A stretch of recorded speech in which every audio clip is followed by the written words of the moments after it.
तातडीने ध्यान आपू गाडी आपण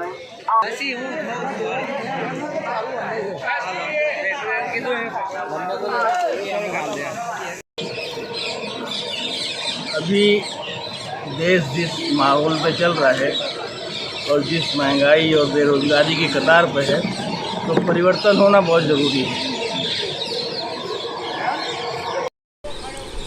इससे पहले जो भी पार्टी ने हुकूमत की है इस मुल्क में, 70 सालों के अंदर जो ये 7 सालों में हमने जो कुछ भी देखा है, इससे पहले हमने 70 सालों में नहीं देखा।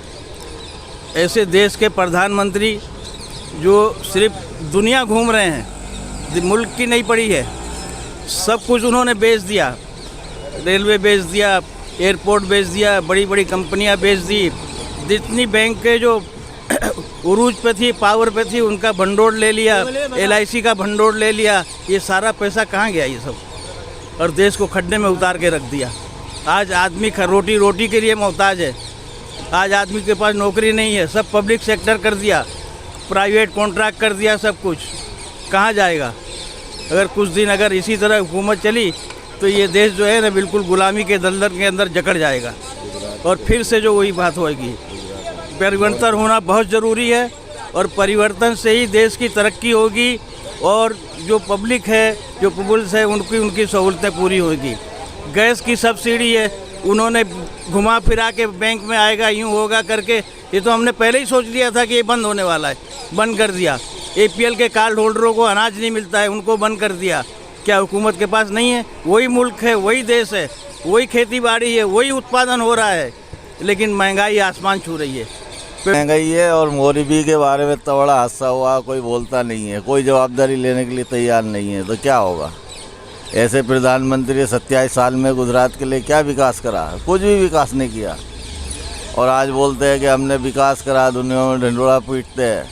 आज मोरगी में लगभग 150 आदमी मरे। आज कोई नेता बड़ा नेता से लेकर छोटा नेता तक कोई जवाबदारी लेने के लिए तैयार। एक घड़ियाल बनाने वाली कंपनी, उसको कॉन्ट्रैक्ट दिया, उसको क्या खबर पड़ती है कैसा है वो करना पड़ता। ये मेरा मतलब है कि 27 साल में ये गुजरात में कोई विकास नहीं है, खाली हिंदू मुस्लिम चल लिया बस, और कोई विकास नहीं है। नहीं, मुसलमानों की तो बात ही नहीं करते हैं ना। हाँ, वही चल रहा है ना, विकास की तो कोई बात ही नहीं है इसमें। पूरी इनकी जो राजनीति है वो मुसलमानों से जुड़ी हुई है, क्योंकि ये कोई भी गेम खेलते हैं तो मुसलमानों से जुड़ा हुआ रहता है। इनका मकसद ये है कि हम मुसलमानों को इस तरह से टारगेट करें कि हमारा हिंदू भाई खुश रहे, लेकिन इनकी ये सोच गलत है। अगर ये सोच होती ना, तो आज भारत के अंदर मुसलमान नहीं रहते। हिंदू भाई बहुत अच्छे हैं, वो मिल के रहना चाहते हैं, लेकिन ये उनको मिल के रहने देना नहीं चाहते हैं। बस जब कभी इलेक्शन आएगा तो कोई ना कोई मुद्दा आ जाएगा। अभी तक राम मंदिर चल रहा था, राम मंदिर के बाद में धारा 370 आ गई, फिर उसके बाद में क्या नाम है, अजान आ गया, हिजाब आ गया, शिवलिंग आ गया ज्ञान बाकी के अंदर। अरे इतने बड़े देश के अंदर और मसले नहीं है लोगों के, यही मसले सब मौजूद हैं सब बताने के लिए। खाली लोगों को गुमराह कर रखा है, सबको नचा रहा है। ऐसे प्रधानमंत्री को तो इस्तीफा दे देना चाहिए, लेकिन इनको शर्म नहीं है इनकी आंखों के अंदर। क्या जब होता है, जब हिंदू मुस्लिम, अरे देश को तरक्की देना है तो अच्छा काम करो, अच्छी सोच रखो, सबको एक साथ में लेके चलो। एक तरफ कहते हो कि सबका साथ सबका विकास, कहाँ सबका साथ है? इसको सबका साथ थोड़ी कहते हैं। गुजरात में इलेक्शन कमीशन ने इलेक्शन की घोषणा कर दी है, इसके बाद अहमदाबाद में क्या कहना है जनता का, क्या इनके ख्याल हैं, और ये इलेक्शन इनके लिए क्या लेकर के आएगा, इस पर यहाँ चर्चा हो रही है। क्या कहेंगे? बोलो, हम आप ही बोलो, हम नहीं बोले, मेरे को नहीं भाई कुछ आता है। भाई ये सरकार ने तो जो है महंगाई इतनी कर दी है, जो है जो खाने पीने पे भी GST लगा के रख दिया है, सभी बेच डाला है उसने। रेलवे बेच डाली, एयरपोर्ट बेच डाला, सभी बेच डाला है। आजकल आदमी परेशान है, खाने पीने से परेशान हैगा, रोजी नहीं है, रोजी धंधे चले गए लोगों के सबके। सरकार का परिवर्तन होना ही चाहिए।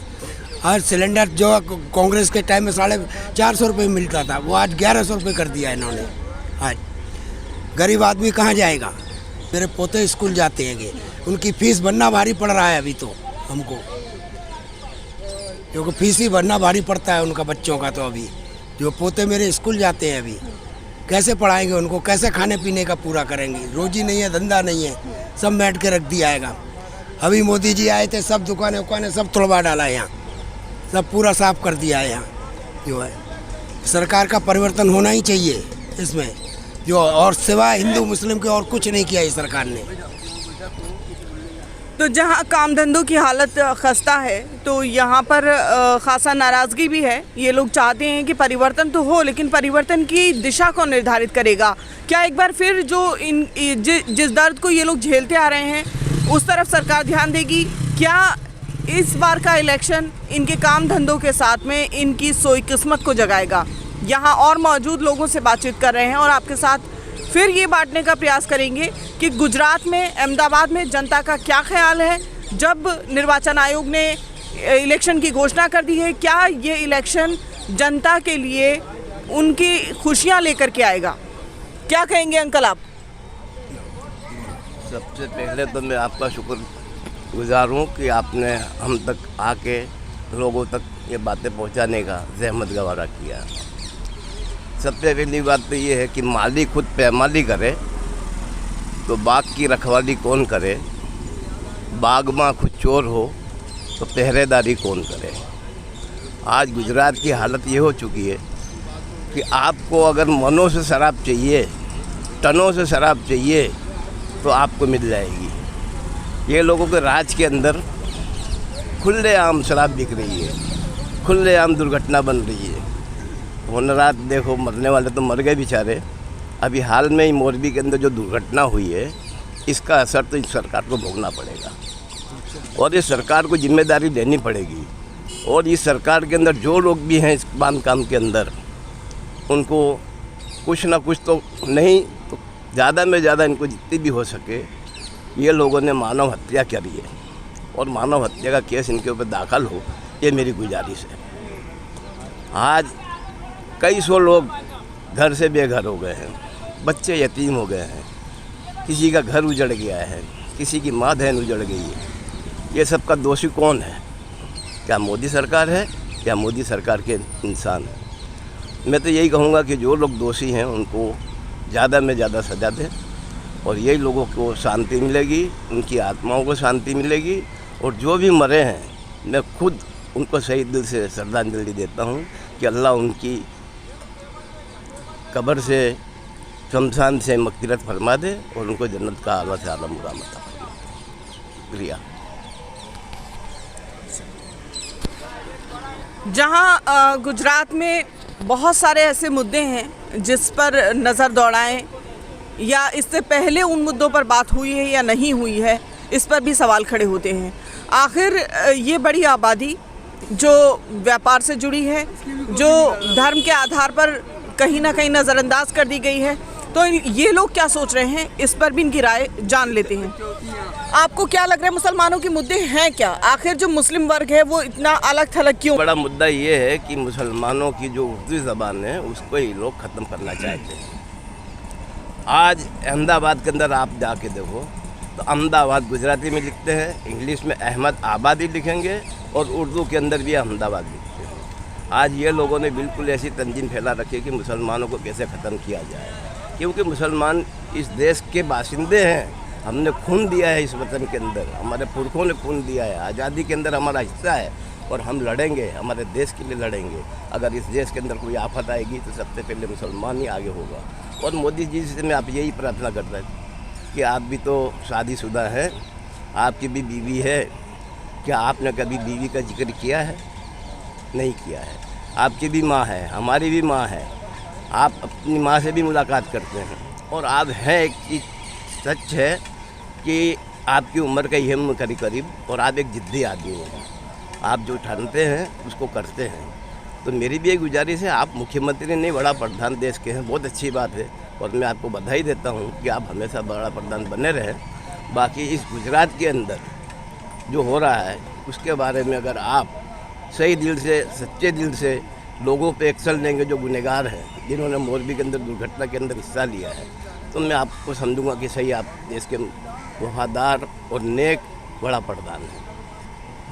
मिलीजुली विरासत के साथ में जो हिंदुस्तान अपना इतिहास दर्ज करता आया है, यहाँ से एक बार फिर आवाज़ उठ रही है कि मुसलमान या वो अल्पसंख्यक समुदाय जो नज़रअंदाज कर दिए गए हैं, विकास की धारा में क्या इस बार इनका विकास हो पाएगा?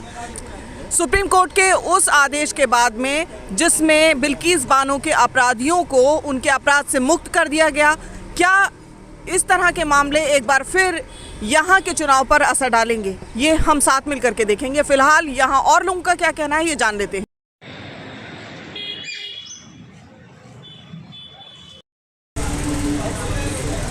कि गुरुद्वारा के आगे एकता मार्केट के कॉर्नर पे बार बार फरियाद करने के बाद तो भी कोई सुनते नहीं। अंदर लाइन चौकअप हो गई है और लाइन ठीक करने के लिए इनको बहुत बोला है, मगर कोई आते नहीं है। आएंगे तो कचरा निकाल के चले जाएंगे वापस, वही नहीं प्रॉब्लम।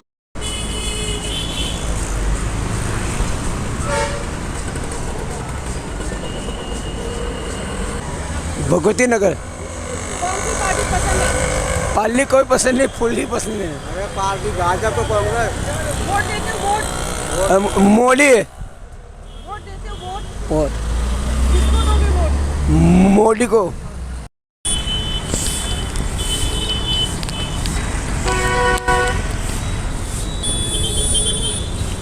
हकीकत यही है कि जीवन नैया की तरह खेना होता है और आप देख रहे हैं कि अपने जीवन को चलाने के लिए महिला जहां सड़क को की साफ़ सफाई कर रही है और अपना ठेला यहां लगा करके अपने दिन की शुरुआत करेगी। तो आगामी चुनाव में इन लोगों को क्या लाभ होगा, मुख्य रूप से देखना यही है बाकी। जिस विकास को हम यहाँ वहाँ तलाशते हैं, गुजरात में वो विकास क्या मोरबी के हादसे में नज़र आया? क्या वो विकास सड़क और पुल के निर्माण में दिखाई दिया? क्या वो विकास बच्चों को मिल रहे माहौल में और मुसलमानों की दशा में दिखाई दिया?